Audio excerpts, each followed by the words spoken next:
Hello friends, CKD stock market news channel में आप सभी का स्वागत है। नेट एसेट वैल्यू की बात करेंगे तो 225 रुपए का इस म्यूचुअल फंड का एनएवी चल रहा है। एक साल में बात करेंगे तो 27.32% के सीएजीआर के हिसाब से इस म्यूचुअल फंड ने रिटर्न बना के दिया है। 3 साल में बात करेंगे तो 37.84 यानी कि 37.5% का सीएजीआर इन्होंने बना के दिया है। और जबकि मैं बार बार सीएजीआर बोल रहा हूँ, इसका मतलब है कि म्यूचुअल फंड में एक खूबसूरती ये रहती है कि आपको जो रिटर्न मिलता है वो कंपाउंड होकर के मिलता है, यानी कि चक्रवृद्धि ब्याज की तरह मिलता है। 5 साल में बात करेंगे तो 28.10% का सीएजीआर इन्होंने बना के दिया है। मैक्सिमम बात करेंगे तो 16.13% का सीएजीआर इस म्यूचुअल फंड ने अपने इन्वेस्टर्स को बना के दिया है। अब आप ये देखिए कि कई बार इन्वेस्टर्स ये सोचता है कि अगर हम 1-1.5 साल में किसी म्यूचुअल फंड से रिटर्न नहीं मिलता है तो वो एग्जिट करने की चेष्टा करता है। आप ये देखिए कि म्यूचुअल फंड में फ्लक्चुएशन कितनी ज़्यादा रहती है। जहां 79 का एनएवी हुआ करता था, कहां तक गिर गया, 67 तक गिर गया। इसके बाद में एनएवी देखो कितना ज़्यादा फ्लक्चुएशन रहती है एनएवी के अंदर। तो अगर आप ये वॉलेटिलिटी, अगर आप म्यूचुअल फंड में इन्वेस्ट करते हो तो आपको ये वॉलेटिलिटी के साथ ही जीना पड़ेगा, इसी वॉलेटिलिटी के साथ जीना पड़ेगा। इसका सबसे अच्छा एग्जांपल है कि आप अपनी एसआईपी पे कंसिस्टेंसी मेंटेन करके चलो और फंड मैनेजर से अपने म्यूचुअल फंड का रिव्यू करा लो और बस साल 1.5 साल बाद ही उस म्यूचुअल फंड को ट्रैक करो। ठीक है, ये चीज़ आप अगर ध्यान देंगे तो आपको ज़्यादा तकलीफ नहीं होगी। देखिए, मल्टी कैप कैटेगरी के फंड से रिलेटेड मैं बात कर रहा था। ठीक है, जिस म्यूचुअल फंड की कैटेगरी मल्टी कैप होती है वहां पर आपका जो रिस्क होता है वो स्मॉल कैप कैटेगरी से कई गुना ठीक होता है, यानी कि रिस्क में देखेंगे तो कम रहता है, क्योंकि यहाँ पर लार्ज कैप कैटेगरी के फंड्स भी डिप्लॉय तरीके से रहते हैं और साथ ही साथ लार्ज कैप कैटेगरी से अच्छा रिटर्न भी ये फंड आपको बना के देते हैं। तो स्मॉल कैप कैटेगरी से अगर किसी बंदे को चाहिए कि अच्छा सुरक्षित फंड चाहिए तो डेफिनेटली आपको फिर मल्टी कैप कैटेगरी के म्यूचुअल फंड से सेलेक्ट करने चाहिए, जहां पर लार्ज कैप हो, मिड कैप हो और स्मॉल कैप हो। तीनों का ही एक कंटेंट रहता है एक साथ। अगर मैं बात करूं शैलेश राजभान साहब एंड आशुतोष भार्गवा साहब आपके पैसे को मैनेज करके चल रहे हैं, यानी कि ये फंड मैनेजर हैं। इन्हीं लोगों को, जब मैं एक्सपेंस रेशियो की बात करूंगा तो इन्हीं लोगों को एक्सपेंस रेशियो का पेमेंट किया जाएगा। 3 महीने में एब्सोल्यूट रिटर्न देखो 9.22% का, 6 महीने में देखो 26.53% का, 1 साल में देखिए 27.32% का, 3 साल में देखिए 1 लाख रुपए को 1,62,000 रुपए में बना दिया, 5 साल में देखो 1 लाख रुपए को 1,49,000 रुपए बना दिया, यानी कि गिरा हुआ होगा। 3 से 5 साल के बीच में रिटर्न काफी कम आया होगा। 10 साल में बात करेंगे तो 1 लाख रुपए को 4,59,000 रुपए बना दिया, जिसमें से 1 लाख रुपए आपकी कैपिटल हो गई, 4,59,000 आपका प्रॉफिट हो गया। मेरे भाई, इस वीडियो के अंत में मैं काफ़ी सारे क्वेश्चंस के आंसर भी देने की चेष्टा करूंगा, तो जुड़े रहिए CKD stock market news channel के साथ। रिस्क म्यूचुअल फंड के अंदर आपका वेरीआई रहता है, तो कृपया करके वही पैसा लेके आएं जिससे आपकी फाइनेंशियल स्टेबिलिटी ना बिगड़े और किसी अच्छे फाइनेंशियल एडवाइजर से पूछकर ही अपने पोर्टफोलियो को बनाए। ठीक है, Nippon India multi cap fund direct plan growth की बात करेंगे तो बहुत अच्छा फंड है, बहुत बेहतरीन रिटर्न इस फंड ने अपने इन्वेस्टर्स को बना के दिया है। 20,930 करोड़ का इसका सेट साइज भी ये दिखा रहा है। 0.97% का ये आपसे एक्सपेंस रेशियो चार्ज करके चल रहे हैं।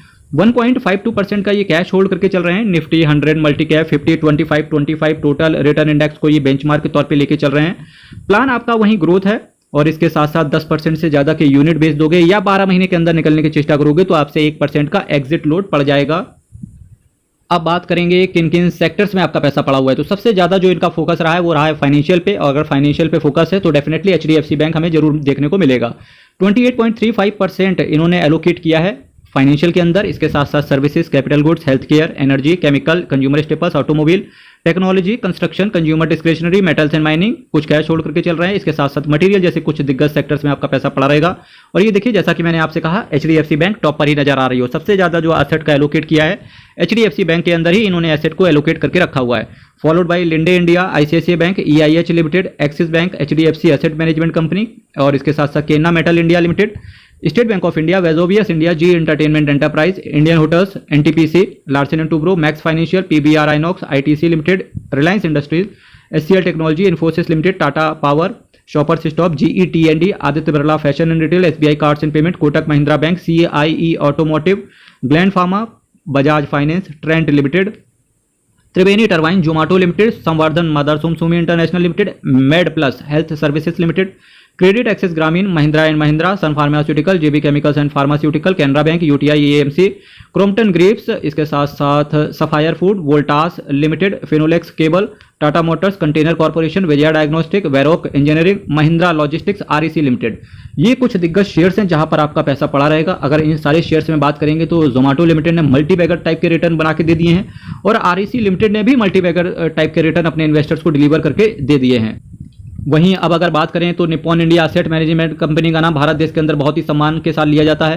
3,52,024 करोड़ का इसका असेट अंडर मैनेजमेंट भी ये दिखा रहा है, यानी कि Nippon India asset management company एक ऐसी एसेट मैनेजमेंट कंपनी है इस देश के अंदर जो टॉप 10 के अंदर आती है। 244 स्कीम को ये लेकर के चल रहे हैं, जिसमें से आज मैंने आपके सामने एक स्कीम की बात करी जिसका नाम था Nippon India multi cap fund. जी हाँ, अब देखिए कुछ और मल्टी कैप कैटेगरी के म्यूचुअल फंड्स पर आपकी नज़र होनी चाहिए। इससे अगर इन म्यूचुअल फंड्स का भी आपको इन डेप्थ एनालिसिस चाहिए तो डेफिनेटली 1 बाय 1 करके आ जाएगा। बस आपको चैनल को सब्सक्राइब कर लेना है और बेल आइकन बटन को दबा के रख लेना है। अब देखिए कौन कौन से मल्टी कैप कैटेगरी के म्यूचुअल फंड्स और हैं जिन्होंने ताबड़तोड़ तरीके से रिटर्न अपने इन्वेस्टर्स को बना के दे रहे हैं। Nippon India multi cap fund, quant active multi cap fund, Mahindra Manulife multi cap fund, Invesco India multi cap, ICICI Prudential multi cap, Baroda BNP Paribas multi cap, HDFC multi cap fund. ये कुछ और भी मल्टी कैप फंड्स हैं। अगर आप Nippon India multi cap के अलावा या क्वांट के एक्टिव फंड के अलावा किसी मल्टी कैप को देखना चाहते हैं तो ये कुछ रहे जहां पर आपकी नज़र हो सकती है।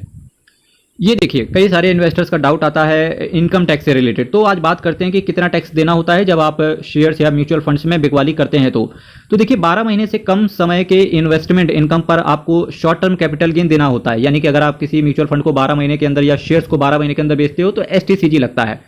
और अभी के रूल्स के हिसाब से बात करेंगे तो ये टैक्स कितना है, 15%। जी हाँ, देखिए लॉन्ग टर्म कैपिटल गेन की स्थिति में एक वित्त वर्ष यानी कि एक फाइनेंशियल ईयर में 1 लाख रुपए से कम प्रॉफिट अगर आपके पास है तो वो टैक्स फ्री होता है।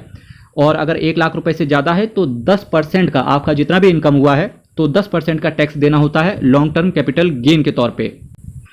फ्रेंड्स आप ये देखिए पहला कमेंट विश्वास जी का आया है कि सर जी आपने हमारे हर एक सवाल का परिपूर्ण जवाब दिया और इनमें से कोई भी शंका नहीं रही। आपका बहुत आभारी हूँ, दिल से धन्यवाद। विश्वास जी लगे रहिए स्टॉक मार्केट के अंदर या म्यूचुअल फंड के अंदर। तो म्यूचुअल फंड के अंदर आप अपनी कंसिस्टेंसी एक मेंटेन करेंगे क्या, एसआईपी हमेशा टाइम से पेमेंट करेंगे और अगर आपके पास पैसा एक्सेस आता है तो लमसम करने की भी चेष्टा करेंगे। यकीन मानना मेरे मित्र, हो सकता है कि आज आपके पास छोटा सा कैपिटल हो पर एक एसआईपी ऐसा माध्यम है कि बड़े से बड़े पहाड़ को भी आप तोड़ सकते हैं। ठीक है, चलिए नेक्स्ट कमेंट पर चलते हैं। एक कमेंट आया है रूइन गार्डन 2898 जी का आया है, मैं एलआईसी और पोस्ट ऑफिस से निकलकर म्यूचुअल फंड में लगाना चाहता हूं, कैसा रहेगा। देखिए इसके लिए आप अपने फाइनेंशियल एडवाइजर से बात कीजिए, वो अच्छे से बताएगा। क्योंकि एलआईसी और पोस्ट ऑफिस से निकलना सही बात नहीं है, क्योंकि आपके पास, हर इंसान के पास एसेट को एलोकेट करके रखना चाहिए। यानी कि आपका पैसा रियल एस्टेट में भी होना चाहिए। और रियल एस्टेट से जब भी बात करता हूं तो इसका मतलब है मेरे भाई कि अपार्टमेंट में इन्वेस्टमेंट नहीं, लैंड में इन्वेस्टमेंट होना चाहिए। ठीक है, इसके साथ साथ आपके पास कुछ फिक्स्ड इनकम रिसोर्सेज भी होने चाहिए। एग्जांपल के तौर पे एफडी भी होना जरूरी है, पोस्ट ऑफिस की स्कीम्स वगैरह में भी पैसा होना जरूरी है, एलआईसी में भी पैसा होना जरूरी है, म्यूचुअल फंड में भी पैसा डालो। अगर हो सके तो शेयर्स में भी, अगर 1-2 शेयर्स रखते हो, नहीं रखते हो तो कोई बात नहीं, पर म्यूचुअल फंड्स में पैसा आपका होना ही होना चाहिए। तो आपका फाइनेंशियल एडवाइजर ये आपकी स्थिति को देखेगा कि आपकी स्थिति किस तरीके से है, तब वो बताएगा कि निकलना सही है कि नहीं सही है। ये देखिए कमेंट आया है 294 जी का, भाई अगर एसआईपी स्टार्ट किया और 15 ईयर्स के बाद एसआईपी कैंसिल करके रिडीम किया, एग्जांपल 50 लाख, उस पर कितना टैक्स लग सकता है। तो देखिए 15 साल के बाद निकलेंगे तो लॉन्ग टर्म कैपिटल गेन आएगा। और वीडियो की शुरुआत ही मैंने यहाँ से करी थी कि लॉन्ग टर्म कैपिटल गेन पे कितना टैक्स लगेगा। अभी के हिसाब से आने वाले समय में टैक्स रेट भी बढ़ेंगे तो वो चीज़ें बदल जाएंगी वहाँ से। इसके साथ साथ देखिए अगर आप एक टैक्स कंसल्टेंट से जरूर बात कीजिए। अगर आप शेयर मार्केट में इन्वेस्ट करते हो और आप ये चाहते हो कि 20-25 साल बाद आपका एक बड़ा कॉर्पस बन जाएगा, तो आप केवल एक काम करो, टैक्स कंसल्टेंट से मिलो जाके, तो वो आपको चीज़ें बता देगा कि अगर इस तरीके से आप करेंगे तो आपका काफ़ी हद तक एलटीसीजी यानी कि लॉन्ग टर्म कैपिटल गेन बच जाएगा। बहुत सारे तरीके हैं। High security sir, my age is 34 years, my goal is 1 crore. ठीक है, 15 साल में 1 करोड़ चाहिए इनको। ठीक है, क्या कहाँ पैसा जा रहा है बात कर लेते हैं। एसबीआई स्मॉल कैप, देखिए मेरे को आपके बारे में कुछ भी नॉलेज नहीं है, ना आपकी फाइनेंशियल स्टेबिलिटी के बारे में मुझे पता है तो उस चीज़ पर मैं कमेंट नहीं करूंगा, ना ही आपका अदर इन्वेस्टमेंट के बारे में पता है तो वहां भी मैं कमेंट नहीं करूंगा। पर मैं एक चीज़ पर कमेंट कर सकता हूं, इन म्यूचुअल फंड्स पे। ठीक है, अब ये म्यूचुअल फंड्स आपके लिए सूटेबल है कि नहीं ये आपको अच्छे से बताएगा आपका फाइनेंशियल एडवाइजर। मैं क्या कमेंट कर सकता हूं यहाँ पर कि ये फंड कैसे हैं। देखिए एसबीआई स्मॉल कैप बेहतरीन फंड है, क्वांट स्मॉल कैप बेहतरीन फंड है, निप्पॉन इंडिया स्मॉल कैप भी बेहतरीन है। ये तीनों ही ताबड़तोड़ तरीके से स्मॉल कैप कैटेगरी में रिटर्न बना के दे रहे हैं। HDFC mid cap opportunities mid cap category में काफी अच्छा रिटर्न दे रहे हैं। काफी सारे लोग तो पीजीआई में इंडिया मिड कैप से निकल के एचडीएफसी मिड कैप पर ही आ गए हैं। पराग पारिक फ्लेक्सी कैप, जी हाँ, लार्ज कैप कैटेगरी से अच्छा रिटर्न पराग पारिक फ्लेक्सी कैप बना के दे देगा इन्वेस्टर्स को। ठीक है, एचडीएफसी मिड कैप देखेंगे तो 3000, ये एसआईपी जा रहा है। कितना एसआईपी हो गया तुम्हारा? 3, 3, 6, 3, 9, 9, 2, 11 हज़ार का एसआईपी हो गया है। 14,000 रुपए का एसआईपी जा रहा है। ठीक है, इसके साथ साथ आपके पास लमसम भी पड़ा है। लमसम है क्वांट स्मॉल कैप पे और एचडीएफसी मिड कैप पे। बहुत बढ़िया, बहुत बढ़िया। ठीक है, अगर मैं इस फंड के हिसाब से बात करूं तो अभी पिछले 10 सालों के हिसाब से, क्योंकि हम पास्ट के डेटा को ही उठाएंगे क्योंकि फ्यूचर का डेटा तो किसी के पास नहीं है। ठीक है, पास्ट के हिसाब से बात करेंगे तो ठीक है, बन जाना चाहिए जो आपका टारगेट है। सैयद जी का मैसेज आया है 1072। म्यूचुअल फंड में पैसा किस नाम से पे होता है? देखिए, म्यूचुअल फंड में पैसा किस नाम से पे होता है इसका मतलब मैं कुछ समझ नहीं पाया, पर जितना मैं समझ रहा हूं, अगर आपके पास कहीं भी, आपके पास किसी भी ब्रोकर के पास आपके पास अकाउंट है, तो जिस म्यूचुअल फंड को आप खरीदना चाहते हो, ठीक है, जिस म्यूचुअल फंड को आप खरीदना चाहते हो उसके नाम से आप सीधा सीधा टाइप करेंगे। डायरेक्ट प्लान की बात कर रहा हूं तो नाम टाइप करेंगे, उसके बाद वो एसआईपी मांगेगा या लमसम मांगेगा, जो भी करना है आपको कीजिए। उसके बाद आपके पास यूपीआई आईडी के थ्रू ही आप अप्लाई करेंगे या नेट बैंकिंग के थ्रू आप अप्लाई करेंगे। तो जैसे ही आप अप्लाई करेंगे तो आपके पास एक मैसेज आता है एनपीसीआई से, ठीक है, तो क्लियरिंग कॉर्पोरेशन से। तो जैसे ही क्लियरिंग कॉर्पोरेशन से आपके पास मैसेज आएगा, आप उसको मैंडेट को एक्सेप्ट कर लेते हो, बस आपका पेमेंट हो जाता है। ठीक है, इस तरीके ये प्रोसीजर रहता है। एक साथ 10 लाख लमसम करना है तो कैसे करें? ऐप से इतना अमाउंट पे नहीं होगा। देखिए, ये 10 लाख रुपए जो है ना, आप अपने सिंपल बैंक अकाउंट में रखो और इस 10 लाख रुपए को ना 1.5-2 लाख करके हर महीने के हिसाब से आप एसआईपी करते जाओ। जब मार्केट गिरे, महीने में 1-2 बार आपको ऐसा चांस जरूर मिलेगा जब शेयर मार्केट अच्छे से गिरेगा। अभी देखो 3-4 दिन पहले ही जो इजराइल वाला जो मैटर हो गया, उसकी वजह से ही देखो कितना, एक दिन कितना मार्केट गिरा मंडे को। ठीक है, तो वैसे आपको चांस मिलते रहेंगे। तो जैसे ही चांस मिले, आप सिंपल है धीरे धीरे एसआईपी मोड पे लमसम करते चले जाओ और 4-5 महीने में सारा पैसा डिप्लॉय कर दो। कौन से फंड आपको चुनने चाहिए, तो इसके लिए आप अपने फाइनेंशियल एडवाइजर से बात करें।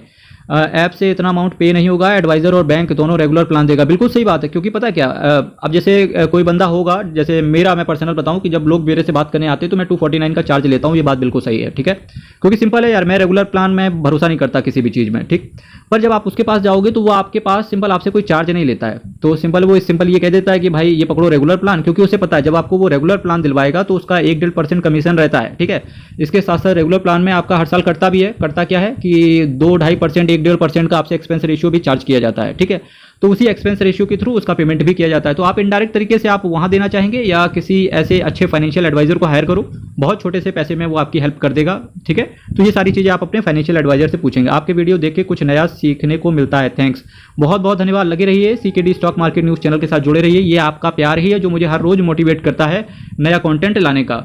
शिवा जी का मैसेज आया है, सर मेरी उम्र 46 हो गई है और मेरी सेविंग्स भी ना के बराबर है। महंगाई को देखते हुए अभी 12-15 साल के लिए कुछ लमसम और कुछ एसआईपी दोनों करके अच्छा सेविंग रिटायरमेंट तक कर सकूं, कीजिए। दिक्कत क्या है मेरे भाई, आपने तो बड़ा लेट कर दिया, पर यकीन मानना मेरे भाई, आज की डेट पे अगर आप इक्विटी में आना चाहते हैं कोई दिक्कत नहीं है।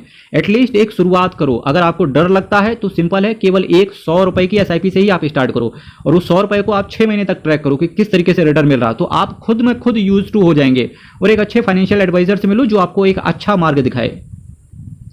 सुब्रता जी का मैसेज है, क्या मैसेज है कि सीकेडी सर जी 5,000 रुपए एसबीआई में, यानी कि मैं समझ पा रहा हूं कि एसबीआई स्मॉल कैप और निप्पॉन इंडिया स्मॉल कैप में 5-5 हज़ार रुपए पड़ा हुआ है।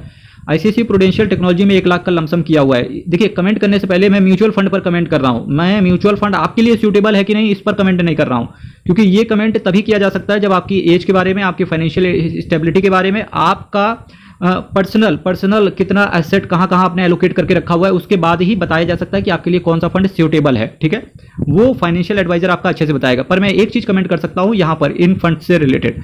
एसबीआई स्मॉल कैप की बात करेंगे, बहुत अच्छा फंड है। निप्पॉन इंडिया स्मॉल कैप की बात करेंगे, बहुत अच्छा फंड है। आईसीआईसीआई प्रूडेंशियल टेक्नोलॉजी फंड की बात करेंगे तो ये एक थीम बेस्ड फंड है। ठीक है, तो थीम से आप ज्यादा रिटर्न को एक्सपेक्टेशन मत रखिएगा, पर आईसीआईसीआई प्रूडेंशियल का टेक्नोलॉजी फंड अच्छा रिटर्न दे रहा है। पर जी हाँ, अगर आपने 1-1.5 साल पहले रिटर्न किया होगा तो हो सकता है आप 3-4% नेगेटिव में हो, पर कोई दिक्कत नहीं है। जैसे कि अभी तो टीसीएस ने भी बायबैक का भी अनाउंसमेंट कर दिया है, तो अब टीसीएस ऊपर चलेगा, इन्फोसिस भी ऊपर चलते हुए देखने को मिलेगा।